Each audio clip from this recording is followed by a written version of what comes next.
And to my mind, it feels like 10 or 15 years ago. It's just extraordinary, really. Although my father's a 20th century architect, 20th century is now a century later. But it was a completely different era in terms of the church to what we find now. Although I do a lot of churches, I do secular work as well, a lot of work with ruins and castles, even 20th century monuments now, radar stations and heavy anti-aircraft gun emplacements. But the bulk of the work is with medieval churches. But I won't find vicars coming up to me and asking for a reordering and a new altar or a new understanding of how to worship. They really aren't interested in the building as an asset. It's more of a hindrance. How do they get round it?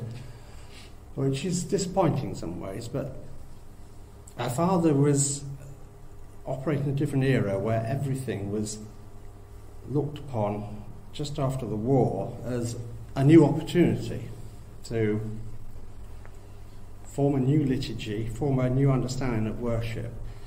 And it wasn't the architect on his own expected to come up with spectacular designs. It was a joint effort where the priests, the archdeacon, the bishops would all look to finding new ways of making the liturgy more relevant.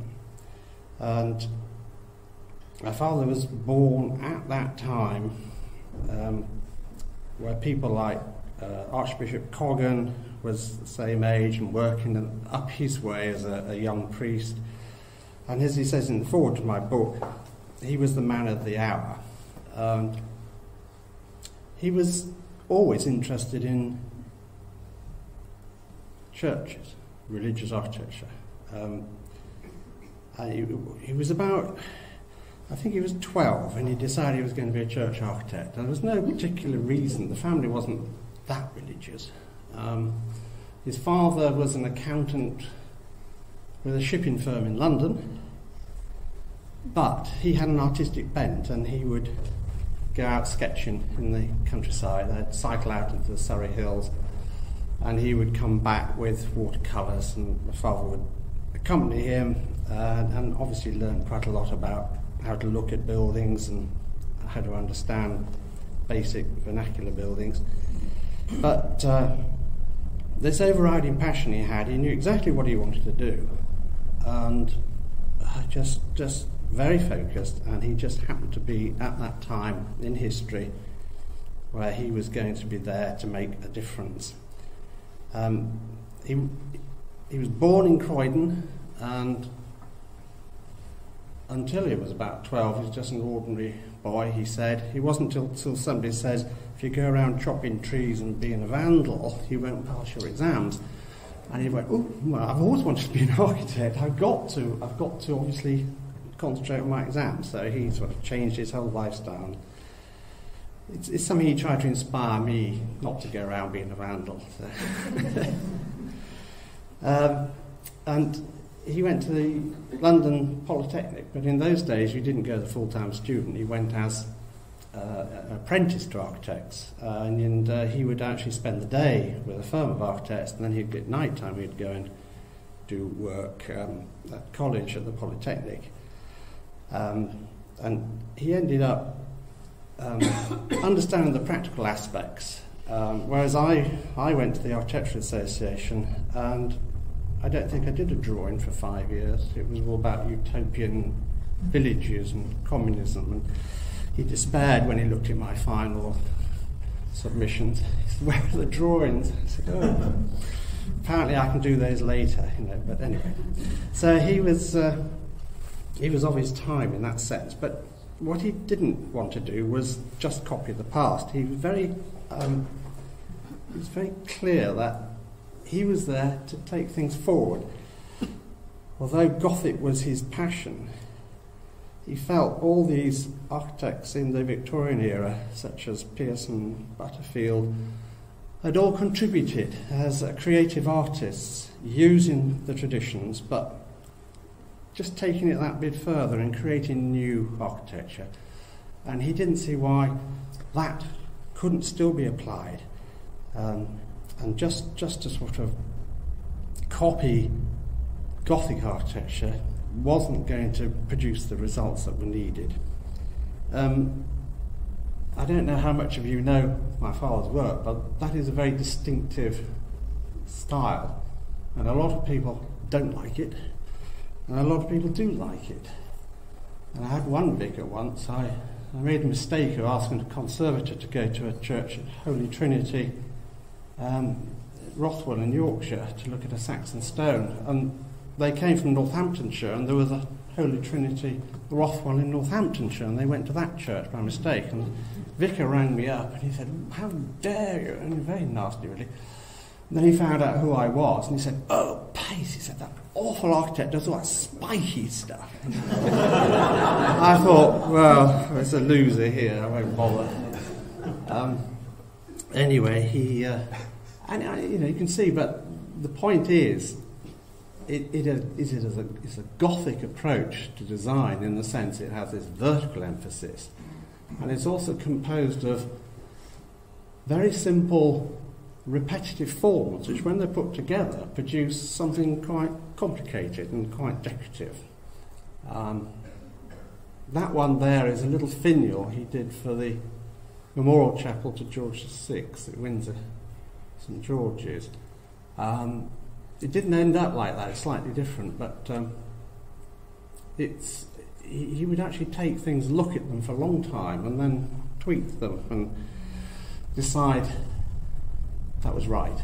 He refused to be hurried. He had this terrible nickname, which I only found out later, called Snail's Pace, which was very unfair, because it wasn't so much he was slow. He was probably one of the fastest workers I've known. I remember he was going to go down to Boston in Lincolnshire, and the train was late or something happened. He had an hour to spare, and he said to one of his assistants, "Well, let's get that pinnacle sorted out." And this was a full-size drawing, and it was a 20-foot high pinnacle. And he drew all the crockets and designed it in an hour, and that was it. And it was given to the masons and wasn't revised. And until you've done something like that, or tried to do something like that, you just don't realise how difficult these things are, and how he knew exactly what was in his mind and what should work.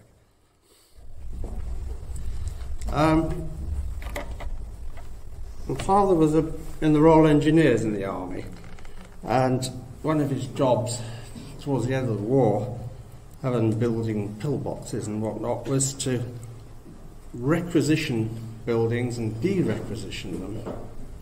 And he was de-requisitioning an awful lot in 1945, so much that the army said, you've just got to carry on.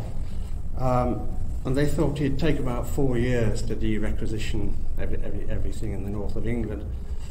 And he said, well, as I reduce my work, can I start my architectural practice?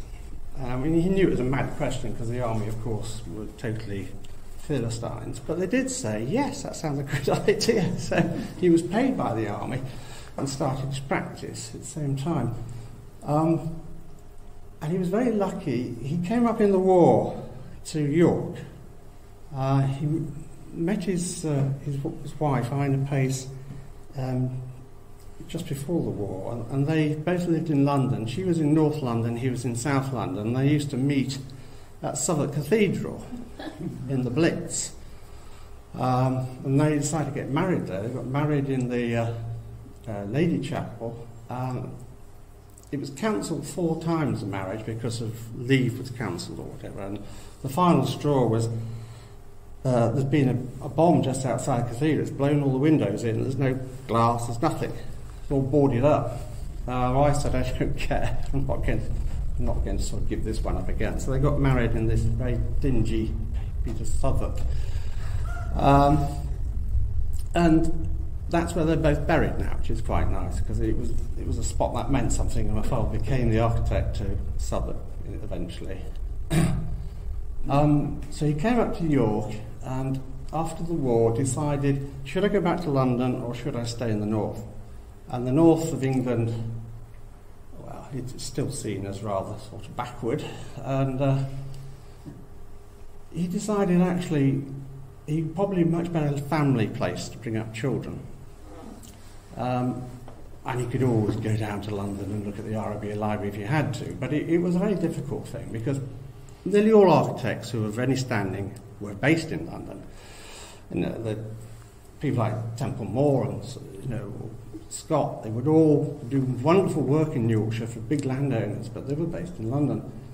But he met someone called Deane Milner White at York Minster, who decided to take the whole world of church architecture and art forward as a sort of renaissance to try and instill a new life in the whole movement of the pastoral work. And he was very fortunate that Deane Milner White took to him and recognised here was a young man with quite a lot of talent. And he started introducing him to clients. And at the same time, a very good architect called Sir Charles Nicholson died. And he left something like 7 cathedrals without an architect. And Deane Milner White pushed my father's name. And he ended up at the age of, in his early 30s, with Lichfield Cathedral, Llandaff Cathedral, I forgot what the third one was, which was very good, considering he was just really, sort of only just started his practice. And he made a very big commitment, and Deane Milner White was very, very helpful. And he also introduced him to these two very well-known churches in Wales, and the church in Wales, which is the Reverend Glyn Simon, the bishop, and then Errol Thomas. Llandaff Cathedral had been bombed in the war, and they wanted it. It was a parish church, but they wanted it to be a cathedral, and they were asking him to make it into the mother church. And there were, all three of them were very, very keen that artists and creative work would make this into a new era.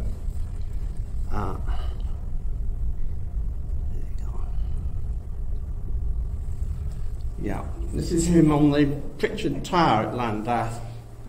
I always used to think, well, that was normal in those days. But if you look very carefully, just to the left, you can see somebody's ear. So he wasn't entirely alone. I think that's Dean Errol Thomas, actually. But a lot of people seem to sort of find that extraordinary. But he had this complete lack of fear of heights. And I remember a mason telling me when he first met my father, they knew he was coming to the church to inspect it. And they deliberately took the ladders away so he couldn't get up. And they were having a cup of tea and a smoke at the top of the tower. And this sort of shadow suddenly appeared. And then my father, he had actually climbed up the scaffolding, not the ladder. And he said, this mason said, from then on I realised there was nothing I could do. I couldn't hide anything from him. It would have to be done properly. So, which rather shocked me because I thought all masons did things properly.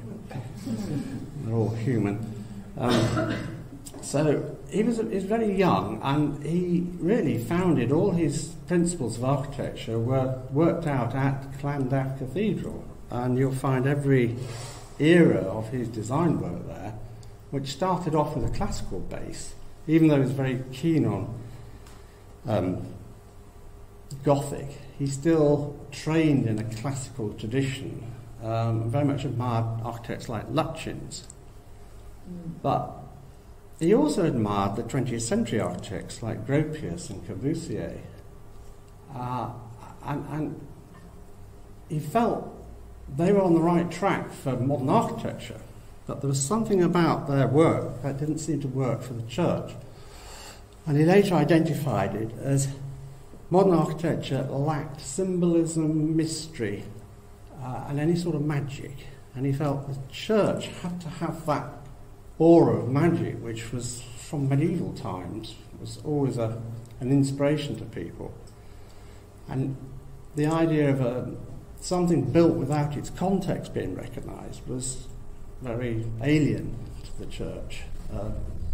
The building is an individual piece of architecture, whereas a modern movement, Gropius could build a factory in Germany and he could build one in England, and you wouldn't know which country they were in. It was an international style.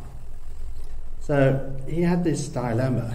He wanted to be modern, but he didn't want to be brutal and out of context. He felt there was room here to develop Gothic into a modern idiom which would help to inspire faith. And one of the phrases he often used was, the building by its very presence is an act of worship. Whether there are people in it or not, it's a testament to the prayer to God. And he was religious in that sense. He felt church architect should be someone who believed. And I don't think that's necessarily true.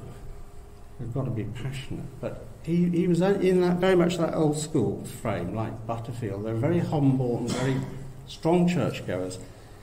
And he really believed what he was doing was for the greater good, as was for God. Having said that, he still had a very strong belief in himself, and that he was the chap to do it.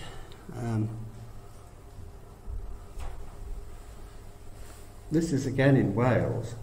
I'm just showing this because that, to my mind, summarises a lot of his approach to architecture. It looks modern, it looks medieval, both at the same time. You're not quite sure what era it is.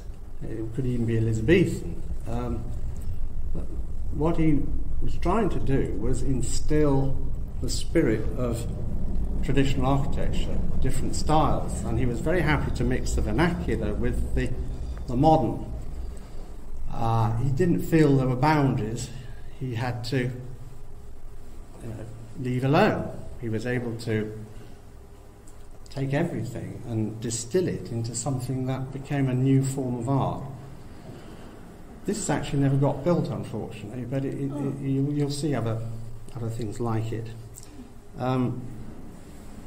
But that doesn't sound terribly revolutionary, I think, now, but when you think this was in the early 60s, he grew up in an era where people, if they're an architect, their main ambition was to design a hospital or a school. And it had to be brutal, and it had to look like something Corbusier had done. And nobody was interested in religion, particularly in mainstream art and architecture. And if they were, they always felt they had to do some modern statement, like a breathtaking hyperparaboloid or some sort of crazy roof, which everyone would say that's modern.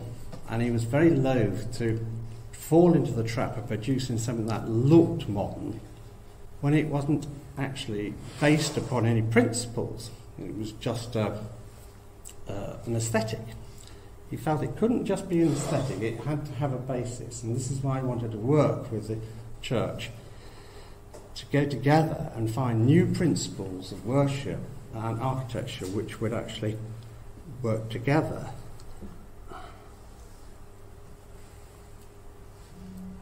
This is just an example of when he was a student. He was working as an architect as an apprentice. He did his work at the Polytechnic in the evenings, and after he'd finished that, he did something called the Pugin Scholarship, which was measuring buildings to understand them. And this is one of 12 sheets. They're big. It goes up to this beam. And I mean, it's amazing. He was 19 when he did this. I still don't understand Gothic architecture fully. And every time I look at these, I see something new, and I think, yeah. But they're also drawn in pencil. And anyone who's drawn in a soft 2B pencil and tries to keep the page clean knows how difficult it is. Those smudges are actually a varnish you put on top to protect them, and they were mounted. And they went round the world, because he'd actually won this medal. And they were trapped in India during the war, and he thought he'd never see them again, but they actually did turn up. But he said, I've got some very bad news for you, Peter. They're stopping the scholarship, so you won't be able to go in for it. Yes. So, I mean, just that ability to understand how Gothic works is phenomenal. So he already knew more than most people about Gothic architecture. And Gothic architecture was his passion. And here we see another example of some light fittings made out of repetitive elements, which make it look incredibly complicated. And that's what layers and layers. But there's only one element there that's cut out in a profile, and then they're all stuck together. And you get this amazing, complex lighting system. And this is in an era when churches had only just started getting electricity. And often I'll see his reports, and it says, this church has electricity. You think, yeah. And he would use a lot of these fittings with different little details. Very rarely did he reproduce it twice. Very tempting once you've done a big drawing. They're all done full size, these drawings. Very tempting to sort of, well, that'll work in this church. But he wasn't. He wanted each church to have its special mark and have an identity, and B, he wanted to evolve the design. Like all designers, you don't stand still. You're always striving, and things are never quite what they should be. And he didn't just deal with buildings. He dealt with the furnishings. Oops. Leaded glazing. Traditionally, architects would do diamond shapes. Everyone thinks diamond shape. You know, you look at a church and a film set, it's always got diamond windows. Architects, Lutyens and Templemore and people like that were going back to that sort of Elizabethan type of rectangle quarries.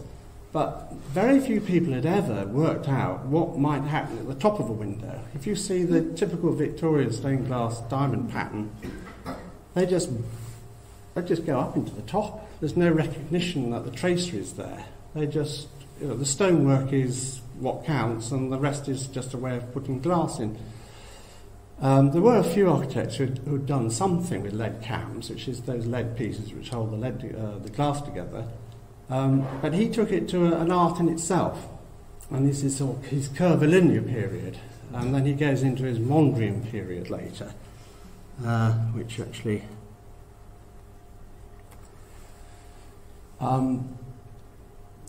he uses techniques which are now accepted and are written in the English Heritage Bible of how to fit new things into old settings. And he could easily have done what a lot of architects in those days would have done, is put the doorway in the arch. But he didn't. He put it beyond the arch at the back. So A, you're getting more light through it, and B, the arch is fairly dominant. But it's that sense of a medieval approach where he's got the wooden dowels are always left proud. And traditionally in a half-timbered building, you'd always leave the dowels proud because the wood would shrink and you'd have to knock the dowels in every few years. So you always left them proud. But he turned it into a decorative style. And then the handles were all made by craftsmen. Again, all drawn out full size. Every mortal aspect of a design would be controlled by him. And probably the top railing, you might not see it, but there's an incised inscription there. Beautifully lettered, which he would have drawn out. You don't just, a lot of people will get a gravestone done today and they'll say letter it up, and the man will put it in his computer and you'll get a fairly competent piece of inscription, but it doesn't have the subtleties. And lettering is an art, it's a whole subject in itself. And he was a master of things like that. He realised how important it was for the design to have integrity if everything had been under his control.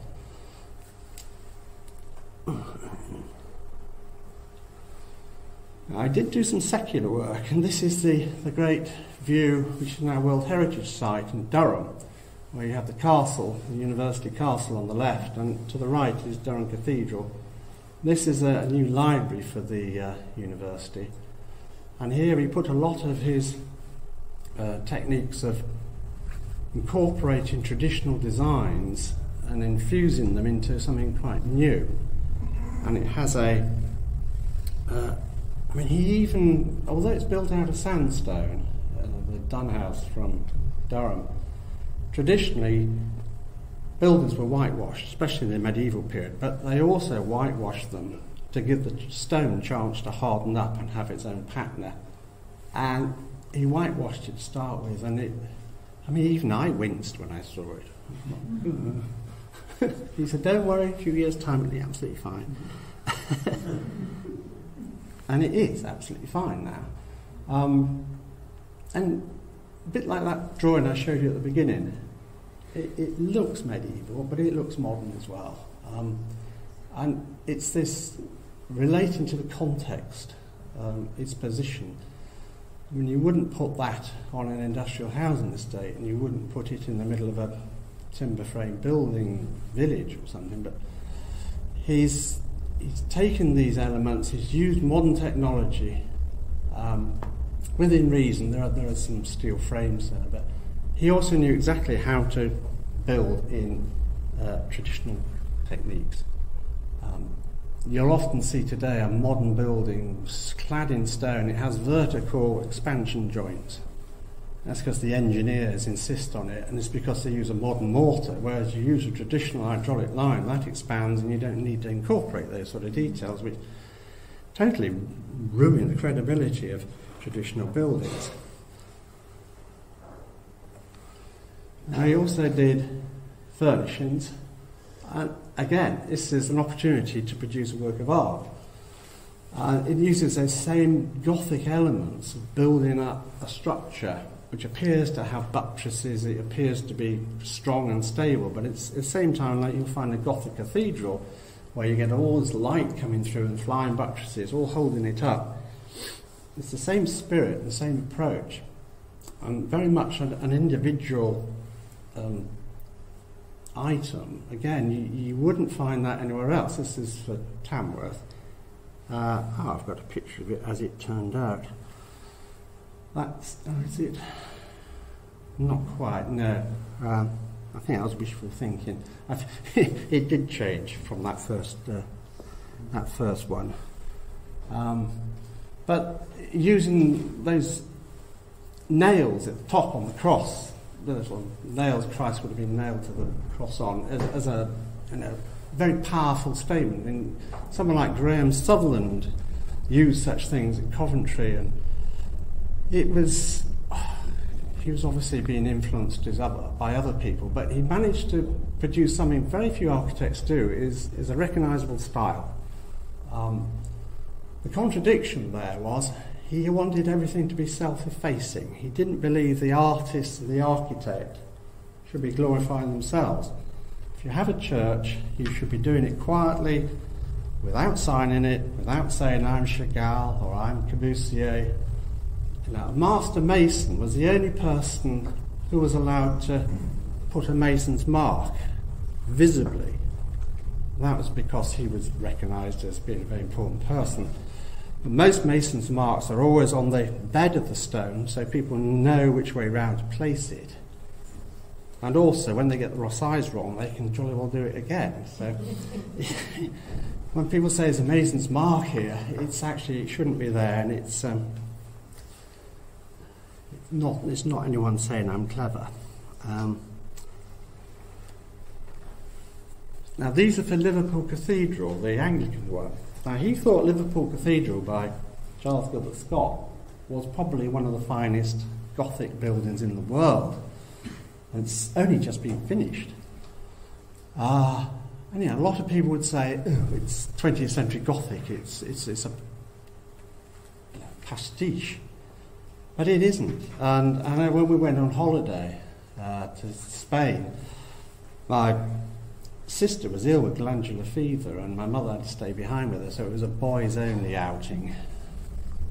We managed to get into a bullfight, but that was only once. Otherwise it was a church every day. Anyway, and he was showing us how the Spanish, most of the Spanish architecture was done by the French actually, but Giles Gilbert Scott knew what it was all about, and he wasn't the architect of Liverpool Cathedral, but the Deane there was someone he'd grown up with, and he was very keen to have these memorials done to a chapel. They actually stand on the floor, and they're about that high. They're very difficult to tell the scale. But again, this lovely, flying buttresses, little pinnacles, little quirks. They look quite easy to do. It's not till you try to do something like that, you find the balance and the harmony is actually incredibly well thought out. This is Lichfield, no it isn't, St Albans Cathedral, the Chapel of the Holy Spirit, the shrine of St Albans there. And he's done these candlesticks and altar rails and very simple altar. He knew his stone very much. He used to love using fossilised marble. And you can see a light fitting of his up there as well. See how different that is. That's all done in metal. And occasionally things get changed. And I was pleased to see the current architect, I've forgotten his name now, had to put a ramp in. And he's done it quite well. So he's basically brought my father's work forward, put those candlesticks on there, and there's one of those little hydraulic lifts that go up. It's very nice when you see people respecting work and sharing that quality of work. A lot of people recognise that although my father's materials were modern, they were done to such a high developed scale of craftsmanship that they took on a beauty of their own. He'd always use oak, he'd always use wrought iron, it would be hand forged. This is a church in Manchester, William Temple Memorial Church.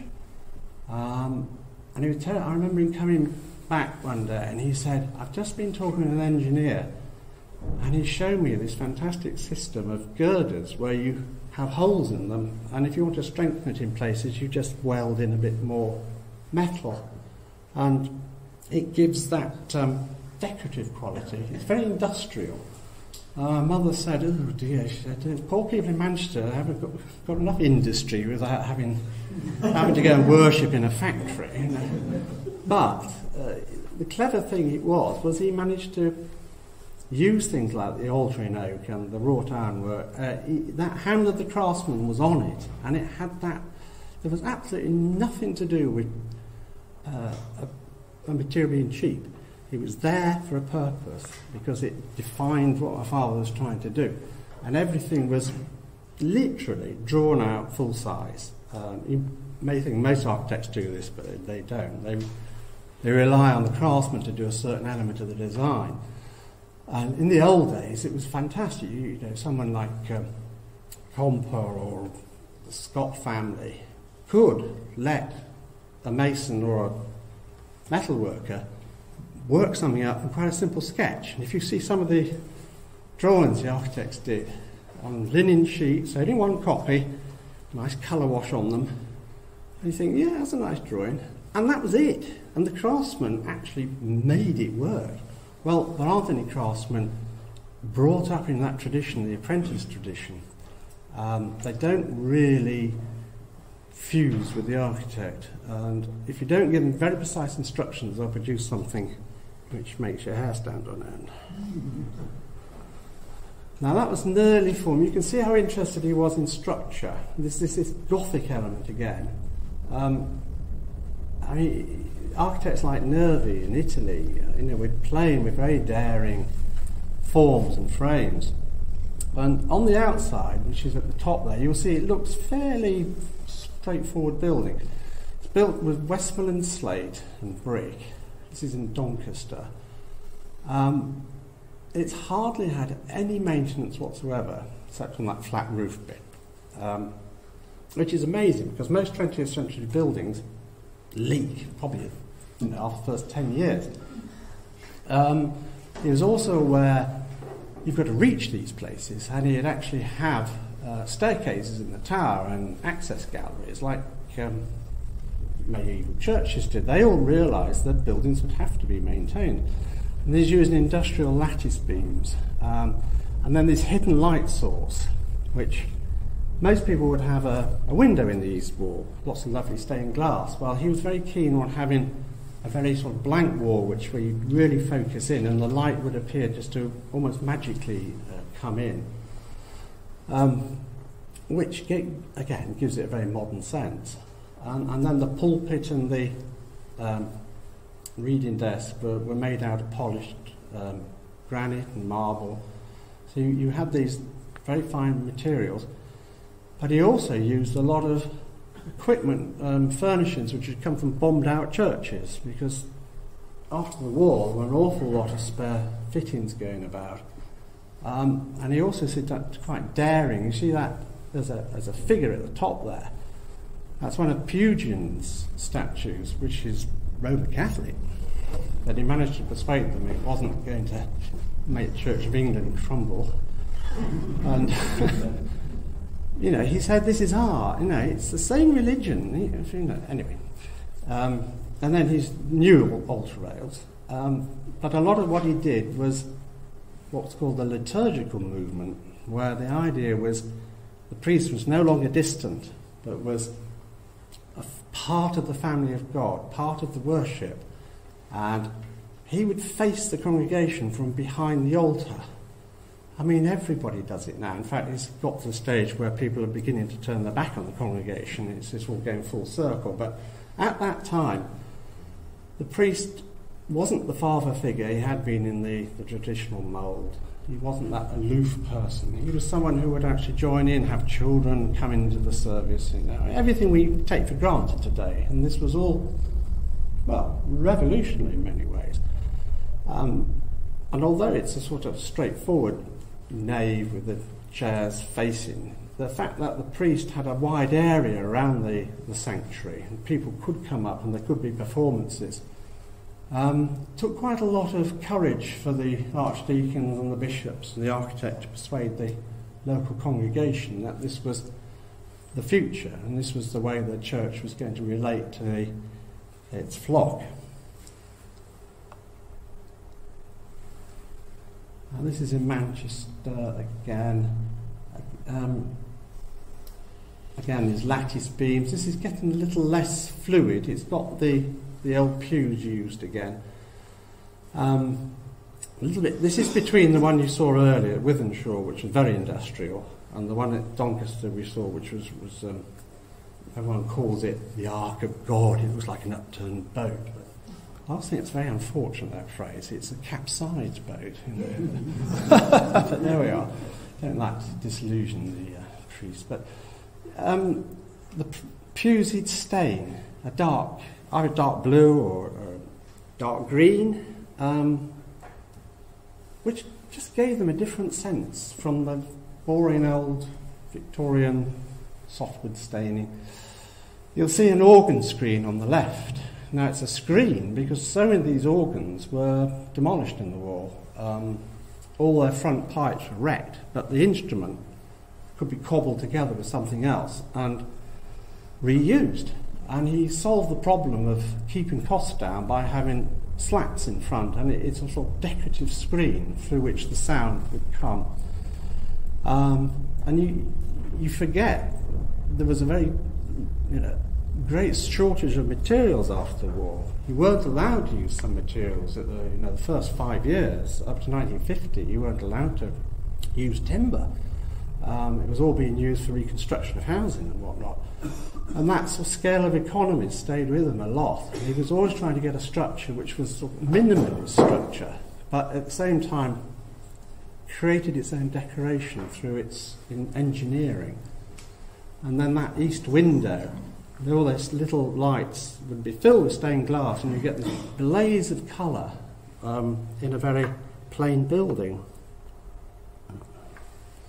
This is at Keele University. Again, those two medieval towers. And as Pesner says, I can't understand it. There should be a door between those two towers. It's not traditional at all. And those peculiar window. He was not a fan, personally. He thought my father was, I don't know, he didn't like him. Until towards the end, when he suddenly praised one of his church and said it was a masterpiece. So he obviously managed to persuade people. And here you have, actually, again, these windows are nearly all, there's only 3 sizes there, but they're all put together in a different combination, and you get this sense of a multitude of windows. And the fact that the wall is at an angle, all sorts of architectural tricks, but very traditional materials, again, very sort of maintenance-free. The only thing that didn't work was the skylights at the top. You see those little pop-up things. He liked those. And I remember my mother saying, "Oh, not more of those rabbit ears again." He didn't like it when she criticised him, but she thought it would do him good. And they did leak. So, now this is going back to Llandaff, his first commission, major commission, which went on really from 1949 right through to the end of his career. And just in that photograph you can see several stages. You've got this classical pulpit, which is in ebonised oak. You've got one of those light fittings. You've got a screen over there for the organ.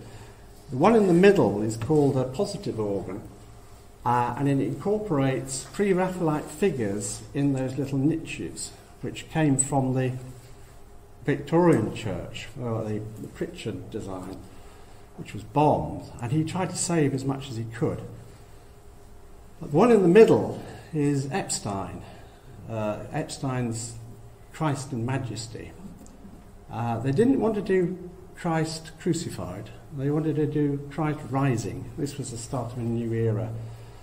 And again, very bold when you consider Epstein was a Jew.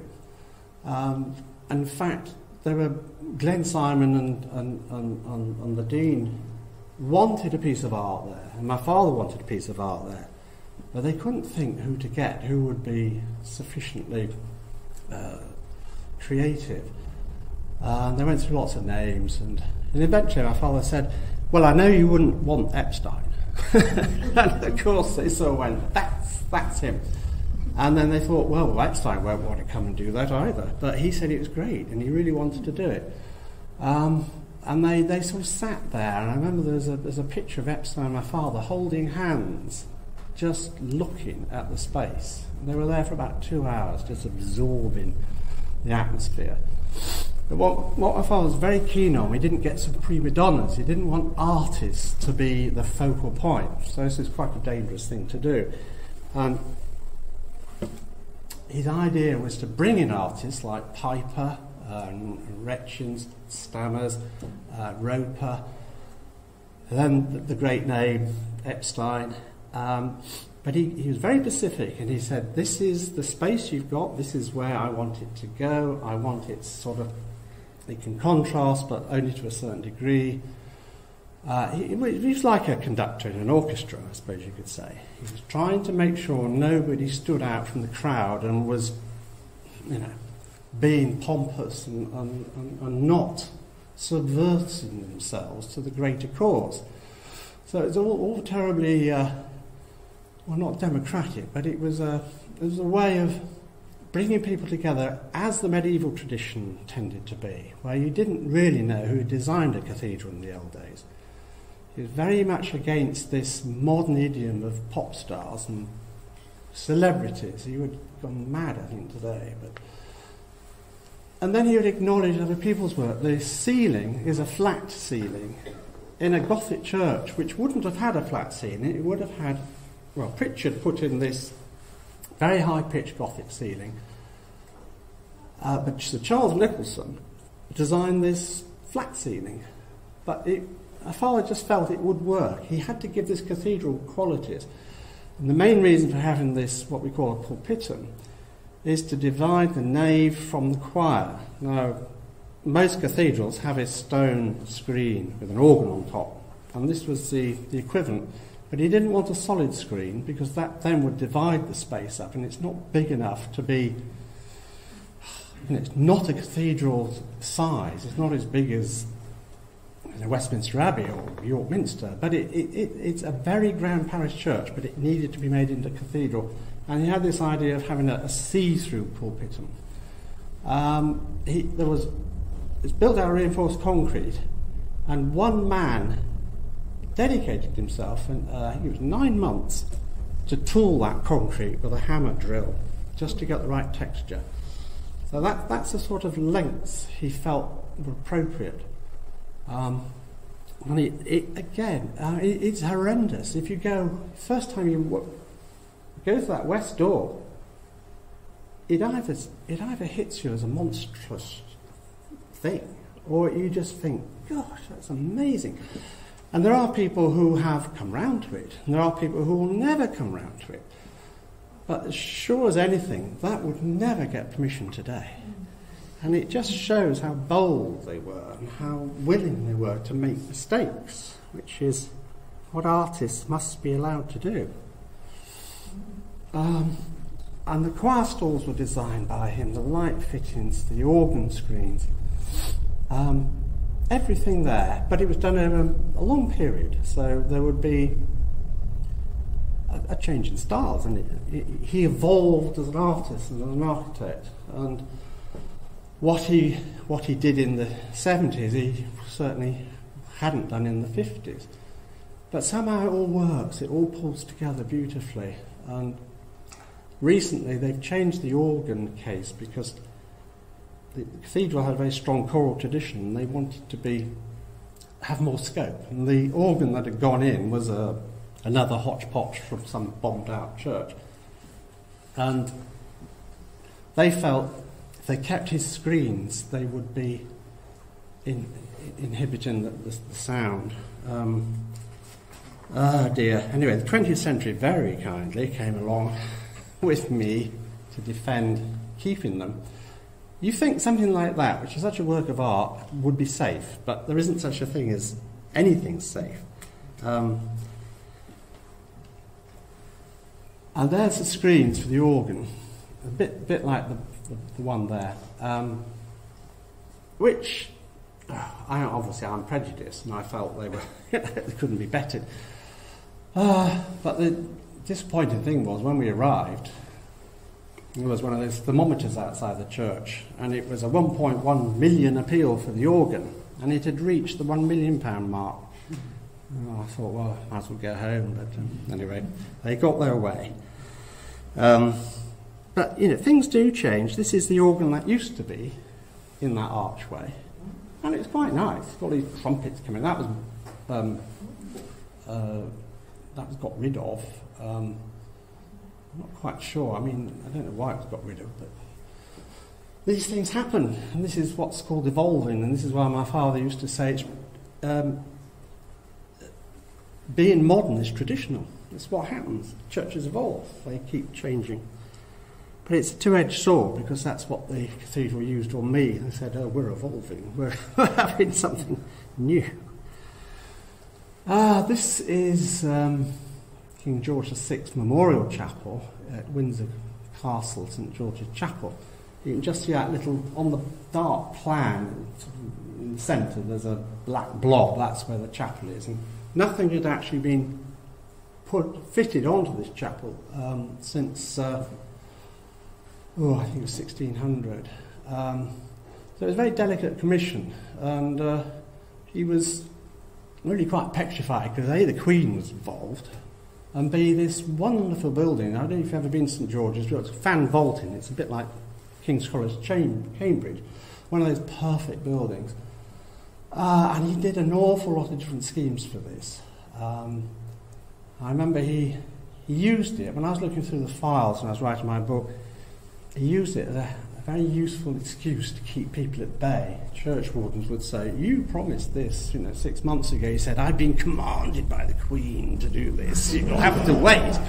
And they got awful reply came from the church warden. He said, I don't see what the Queen's got to do with our church. So, anyway, there we are. But his secretary once dropped some papers, that's right, on the floor, and his secretary started to pick them up. And then she looked up at him and she said, don't think I'm grovelling at your feet. And he said, I'll have you know, the Queen was grovelling at my feet. It was so embarrassing because she was looking at the drawings on the floor and he didn't know what to do. In the end, he got down because, I mean, you can't stand up when the Queen's down there. But there was he had to reduce it. The cost came in too high. There were some things he would have liked to have done, but wasn't able to in the end. But he was able to explore the screen. This is built out of Clipsham, which is actually a limestone. It's quite bright. But if you go there now, it's the same colour as the rest of it. Again, it's very difficult to persuade people not to tone things down. If you actually darken stone down, it darkens eventually to more than it should be. So you've got to be patient with these things. I'll just go back to that one. What was interesting, you'll see that there's a gutter, a stone chute in one of those buttresses taking the water out of the roof. I don't know if you maybe can't see it, but I remember my father was getting quite agitated and he came rushing through. He said, I've solved it. I'm going to take the rainwater through the buttress. Now, that doesn't sound much to most people, but a buttress is a very significant part of a building, and especially a fan-vaulted building, a stone vault. You don't mess about with buttresses. But it was the only way he could get it through without having a rainwater pipe ruining the front. And I remember my brother Martin said, well, I could have told you that. He had a lot to put up with, I think, with that.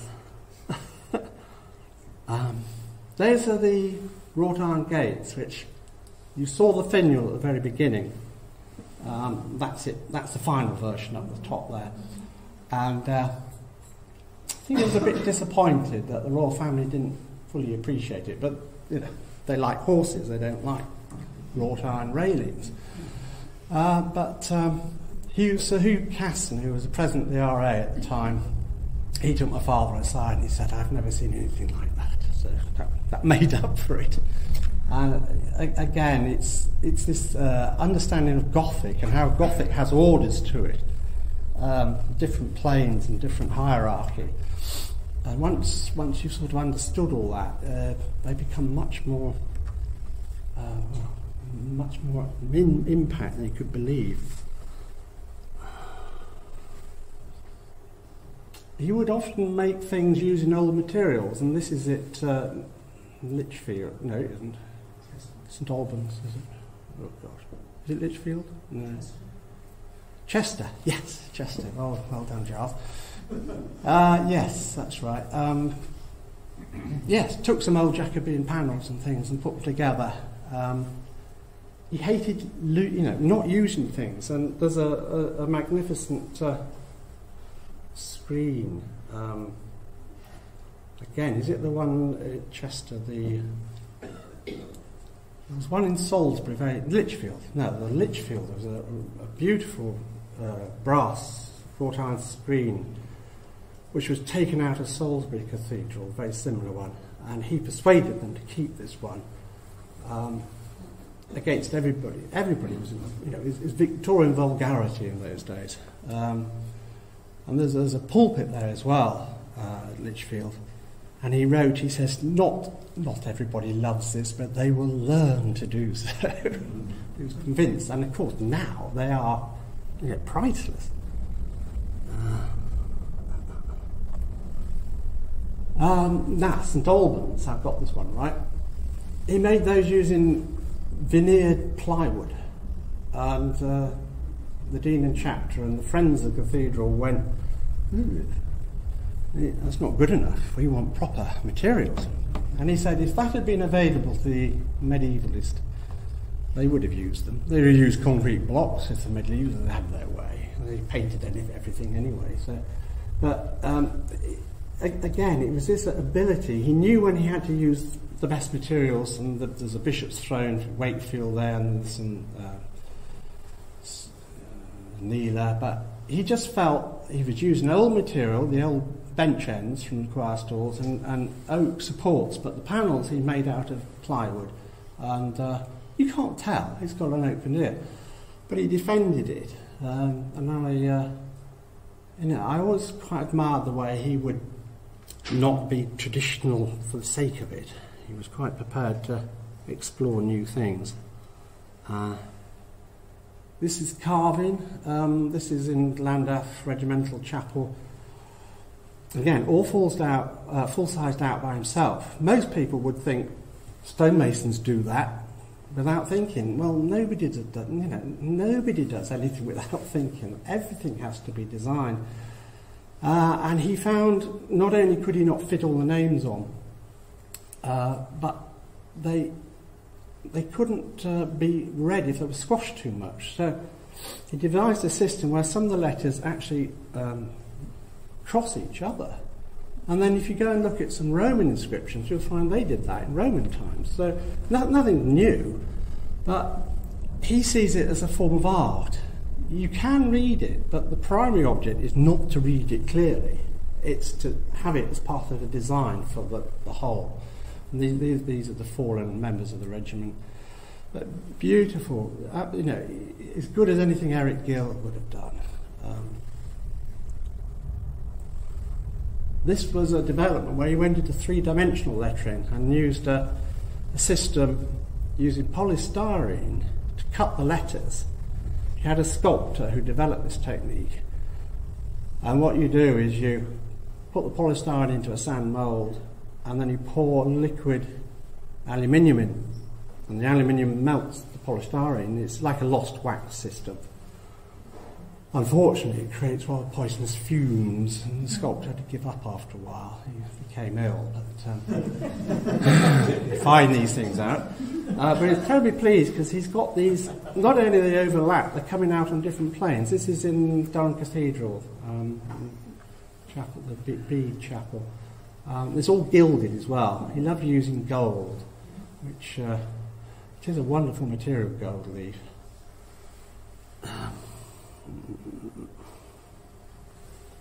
He also went into textiles. I remember when my father died and I was clearing out drawings from his office, I took these in to the staff. And I said, what do they know about them? And they said, oh, no, he didn't do these. These nothing to do with him. And I said, well, they are, because here are the drawings and here's his name on them. But he would do things at weekends which nobody else knew about in the office. And he used people like Deane and embroiderers to work with him on new techniques. And again, this is gold thread. And he loved doing this because he said you don't have to worry about it leaking or fitting particularly. I mean, chasuble copes, they sort of hang on you anyway. So and of course, when they hang on someone, they look different. All the folds. I mean, it's like fashion designers, and he would turn his hand to so many things. And again, you can see the Gothic elements in there. Loads of those little spiky bits.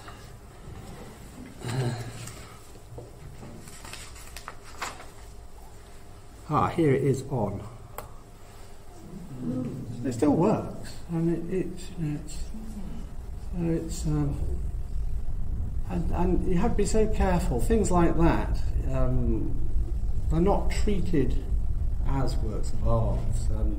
If they're slightly out of fashion, I've been into churches where vestments have been designed by Temple Moore or even Compa, and they're just stuck in a drawer and they're going mouldy, and you think, oh gosh. So anyway, hopefully, I know they appreciate. These are from St Albans, and they do appreciate those. This is an altar frontal at Lichfield, which is the gridiron of St Lawrence, and he did a little cross at the top of Lichfield Cathedral on the spire, St Lawrence cross, and out of that he got a chapel in Africa, a cathedral in Africa, and Keele University. So, as he said, you never know. You've always got to do the best you can, whatever you do, because somebody will see it and you'll hopefully like it. But that's got silver leather as well as gold thread. So that's the sort of the Mondrian or the sort of the modern art coming through. But it's him. It's still him. And it was something he just couldn't get round. He's very recognisable style. This great strive he had to be self-effacing in the face of God was, I'm afraid he just produced something wonderful. And there we are. This is using old bits, this is Beverley Minster, no, St Mary's Beverley, using an old 15th century doorway, with the screen. Again, he'd lime it to make it all blend together. He used to love lime from his Norfolk days in churches. This is Suffolk Cathedral. That's a Pugin tabernacle. Tabernacles aren't allowed by law in England to be on the altar, so he was dicing with death on this one anyway, and it's Roman Catholic. But he managed to persuade them in the end. And it's a sort of meditation place. It's called the Harvard Chapel because the people from Harvard have donated money towards it. There's some connection with the Harvard who founded Harvard University. But this is the first job I did for him. There's a radiator behind that grill there. And he said, just pop up. This was when I was running the London office. I was a student in a flat in London. So I did my year out with him. He immediately put York and London on the headed paper. And all the staff went, have we been taken over? Anyway, and he said, just go and check it out. So I thought, this will be easy. And it was the next day when the American ambassador was coming. And the workmen were there, and they hadn't done the radiator. And I said, get on with it. And they said, we can't, because there's no valves. We have to drain the whole cathedral down, and it'll be a disaster.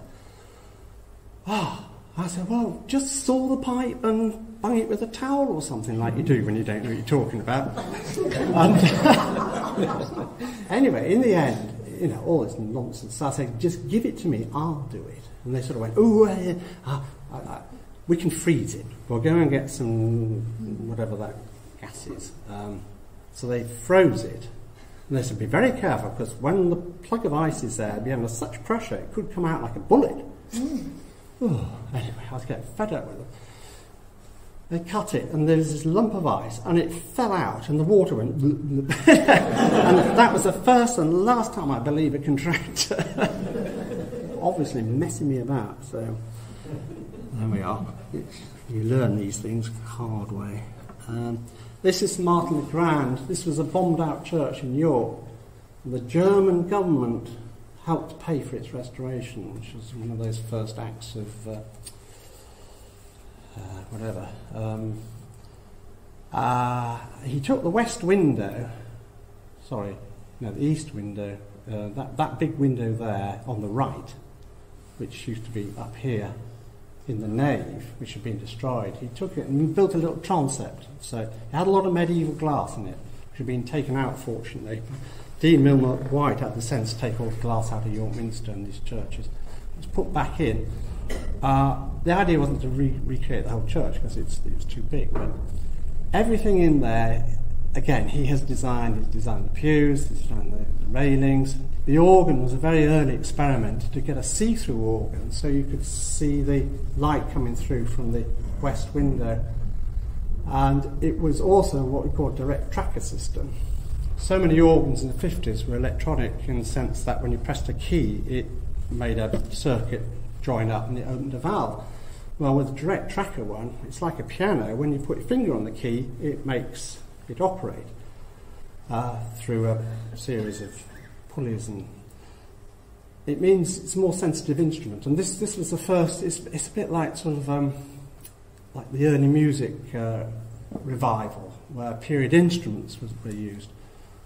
But he wanted it to be a pretty little organ. He didn't want it to be sort of clumping up the place.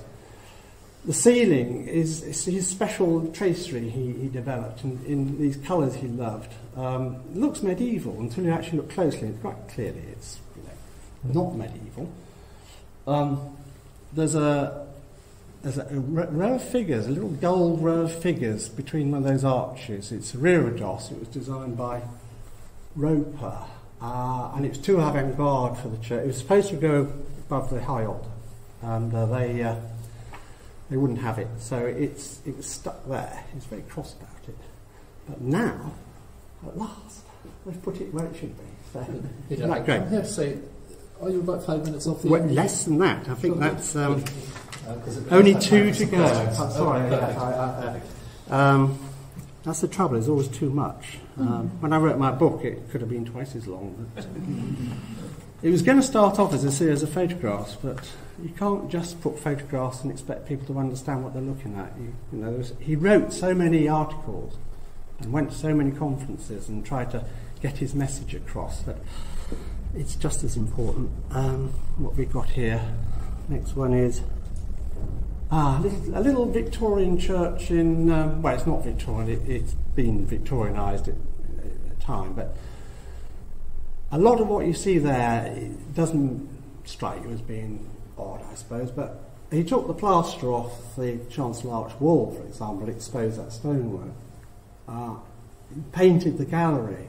Instead of a wood grain colour, it's a deep greeny blue. Painted the roof trusses, new benches, relaid the floor with brick and stone, took the plaster off the bottom half of the wall to stop damp coming through and things like that. And got a little, Harry Harvey did that little crucifix up there. You know, bringing the artists together and liming the Jacobean pulpit.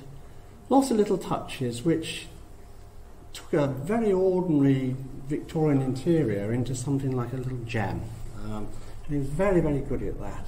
Made the whole thing work. And my mother always used to say, it's not until it's actually in use that it really comes to life, which I think is quite an attribute, because most architects don't want people in their pictures. They get in the way. But if a building's in use and it works as well. And there's a church in Sheffield, St Mark's, I went there recently, and they were just saying how wonderful it is when it's empty and when it's full, so that's great. But I think the last one is, yes, that's Chester Cathedral. Now, I don't know why I put that in, because it hasn't come out very well. It should be in colour, it's all gold. Again, it's using those tracery patterns. I think there are 5 different ones, and they're all, moved in different ways. And again, it looks terribly complicated, but actually, when you break it down into elements, it's simple. But, anyway, I could go on, so I won't. I don't want to cut you short, but we've had a feast. Good. And thank you very much. I think it's fascinating in all sorts of ways. Church architecture at that period is, I think, always richer than we think. That the 20th century society has been giving a lot of time and attention lately to putting together the knowledge required to sort of get an overview of architecture. This is now in the form of a database which has just gone online today. Indeed, yes, which is fantastic. And this is your thing, Bobby. Yes, a brilliant job. Susanna. Sorry? And Susanna. Yes. So do look on our website, and you'll find all sorts of exciting things you didn't know about, I'm sure. And the thing that interests me particularly is sort of being somewhere between the historical and the modern, which it was always a very difficult position to be in, I think, and he made a tremendous success of it. I think the important thing is he chose to go there because he felt that was the only direction that would really work. Yes. For a big building which was religious, trying to promote Christianity. Yes. Which it isn't a compromise. He has actually developed something which has never been done before. And I think that's quite an achievement. Yeah. So any questions? Yes, Margaret.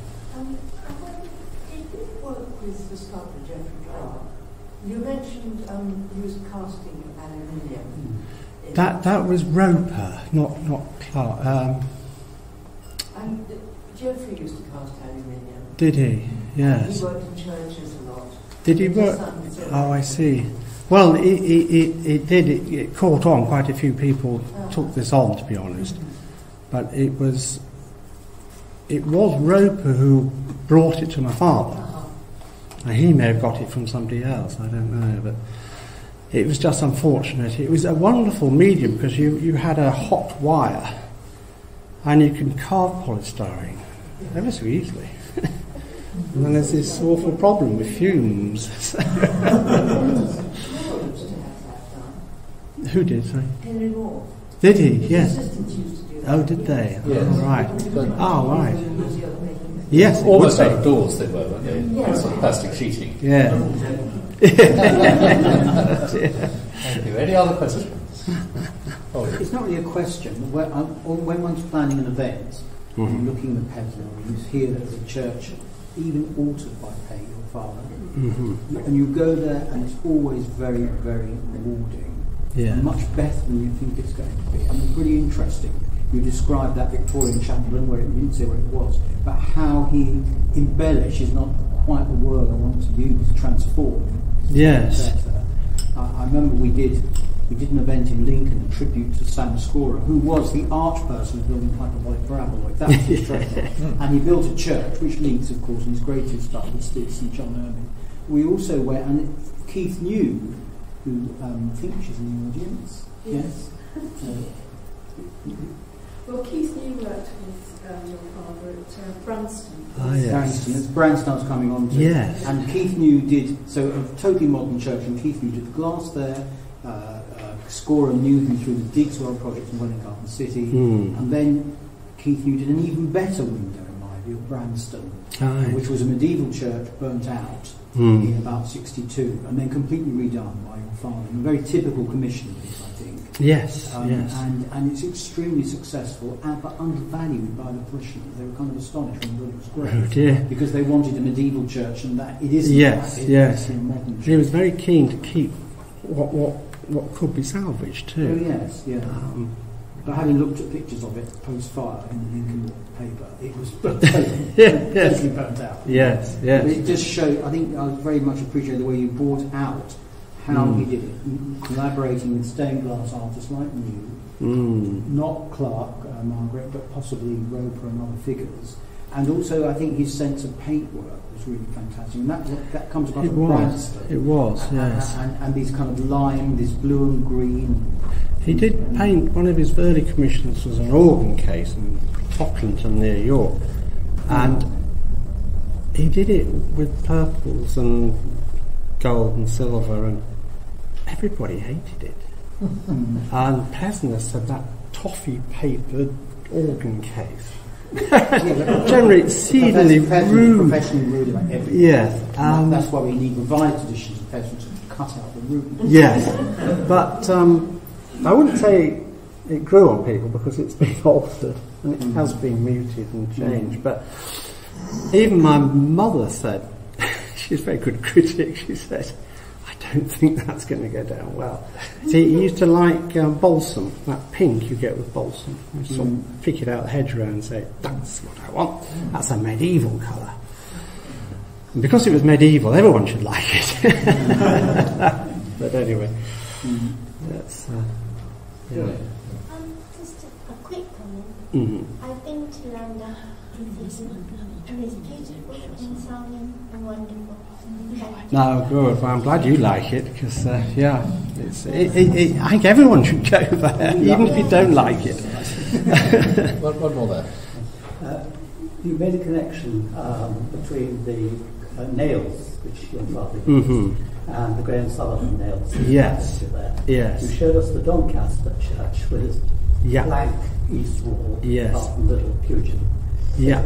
And I just wondered what your father's attitude to Coventry Cathedral was, with the big tapestry there and such tremendous works from a variety of artists, whether he felt they fitted together or whether they were themselves in a way in conflict with one another. He had mixed feelings on Coventry. He regarded it as a lost opportunity in that it was not a modern building, it was not a modern liturgy, it was very traditional. And he felt something which perhaps an altar in the round like they did at Liverpool with the Roman Catholic Cathedral. But he loved Graham Sutherland, and he liked the elements that I don't know. I think it was a difficult one because he was going to go in for the competition, and I think my mother said, "You better be very careful because these competitions have a habit of biting you back, and I'll steer clear of that one." I think there was always a slight element of jealousy that Basil Spence got it and done what he'd done, and my father was probably rather hypercritical and thought he would have done it better. I don't know. This is me surmising. He would never explain things like that, but just the way. When we did go and see it as a family, but I suppose he actually probably came out thinking it was better than he was expecting. I mean, I think it's a good building. I like it. But it's got lots of very nice elements, but as a sort of whole inside, there's a certain lack of, I don't know, it's still rather bare and rather big. But, anyway. I think your religious art, the use of people coming in. Yes. I felt my attitude to it changed very much the first time I went, which was about a year later. Yes. And about 3 years later, and I felt the place had been prayed in and somehow had come into more of a unity. Right. Yeah. Yes. Yeah. Well, I think we'll stop there. Thank you, Peter, very much.